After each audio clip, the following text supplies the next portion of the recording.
రాష్ట్ర మహాసభలు ఈ నెల 21, 22, 23 తేదీలలో కొత్తగూడెం జిల్లాలో జరుగుతూ ఉన్నాయి. దానికి 1000 మంది ప్రతినిధులు వస్తూ ఉన్నారు.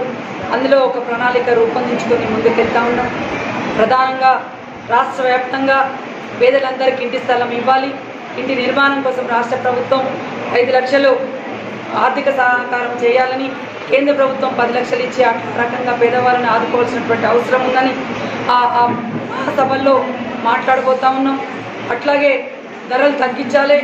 ధరలు తగ్గించి గ్రామీణ ప్రాంతాల్లో కుటీర పరిశ్రమలు ఏర్పాటు చేసి మహిళలందరూ కూడా ఉపాధి కల్పించాల్సినటువంటి అవసరం ఉందని డిమాండ్ చేస్తూ ఉన్నాం. ఎందుకంటే అఖిల భారత ప్రజాతంత్ర మహిళా సంఘం 1936లో ఏర్పడి మహిళా హక్కులకై గలమెత్తి అనేక హక్కులు సాధించుకున్నాం. సమాన పనికి సమాన వేతనం, అట్లాగే 498 చట్టం, స్త్రీకి విద్య కావాలని, అట్లాగే నిర్భయ చట్టం, ఆడపిల్లలకు తండ్రి ఆస్తిలో ఆస్తి హక్కు కావాలని పోరాటం చేసి అనేక హక్కులు సాధించుకున్నాం. ఆ హక్కులన్నీ కూడా ఇవాళ నిర్వీర్యం అవుతున్నటువంటి పరిస్థితి కొనసాగుతూ ఉంది. ఆ హక్కుల్ని వెంటనే అమలు చేయాల్సినటువంటి అవసరం ఉందని ప్రభుత్వాన్ని డిమాండ్ చేస్తూ ఉన్నాం. మహిళలపైన అత్యాచారాలు జరుగుతూ ఉన్నాయి, సామూహిక అత్యాచారాలు జరుగుతూ ఉన్నాయి. అనేక రంగాల్లో మహిళలు విద్యలో కావచ్చు, వైద్యంలో కావచ్చు, రాజకీయంగా కానీ, శాస్త్ర సాంకేతిక రంగాల్లో కానీ ముందుకు వెళ్తూ, అంటే కుటుంబ పరంగా, సమాజ పరంగా అనేక సమస్యలు, అనేక ఒడిదుడుకులు ఎదుర్కొంటూ అనేక రంగాల్లో ముందుకు వెళ్తున్న మహిళలను ఇంకా సమాజంలో వివక్షత, అణచివేత కొనసాగుతుంది. బహుముఖాలుగా మహిళలపైన హింస జరుగుతుంది. కాబట్టి హింసకు వ్యతిరేకంగా ఉద్యమాలు నిర్మిస్తూ ఉన్నాం. ఉద్యమాలంటే మహిళలకు భద్రత కల్పించాలి.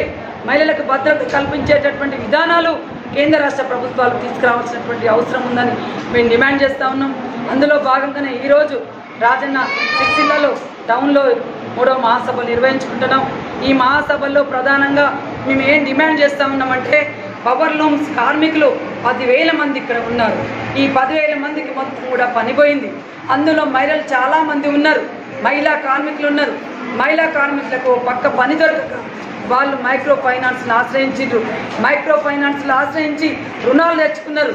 రుణాలు తెచ్చుకొని ఆ పని దొరకక, రుణాలు కట్టుకోలేక వాళ్ళ కుటుంబాలు మొత్తం కూడా అస్తవ్యస్తం అవుతున్నటువంటి పరిస్థితి, రోడ్డున పడుతున్నటువంటి పరిస్థితి ఉన్నది. కాబట్టి వాళ్ళ రుణాలను మొత్తం కూడా ప్రభుత్వాలు మాఫీ చేయాల్సినటువంటి అవసరం ఉంది. ఇప్పుడు వచ్చినటువంటి రేవంత్ రెడ్డి గారు మాఫీ చేయాలి, ఈ రాజన్న సిరిసిల్లకు రావాలి. ఇక రాజన్న సిరిసిల్లకు వచ్చి మహిళల స్థితిగతులు విధంగా తెలుసుకొని వాళ్ళ రుణాలు మాఫీ చేసే విధంగా ఆలోచించాల్సినటువంటి అవసరం ఉందని డిమాండ్ చేస్తా ఉన్నాం. అట్లాగే చాలామంది బీడీ కార్మికులు ఉన్నారు, చాలామంది వ్యవసాయ కార్మికులు ఉన్నారు. వాళ్ళందరికీ పని దొరకట్లేదు. బీడీ కార్మికులకు రోజు 100 రూపాయలు పడుతున్నాయి. మరోపక్క ధరలు విపరీతంగా పెరిగిపోతూ ఉన్నాయి.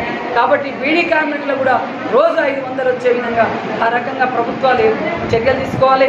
మేమేమంటున్నామంటే, ప్రతి జిల్లాకు ఒక మహిళా పారిశ్రామిక కేంద్రాన్ని ఏర్పాటు చేసి మహిళలకు ఉపాధి కల్పించే విధంగా విధానాలు రూపొందించి ఆ దిశలో ప్రభుత్వాలు పనిచేయాల్సిన అవసరం ఉందని డిమాండ్ చేస్తున్నాం.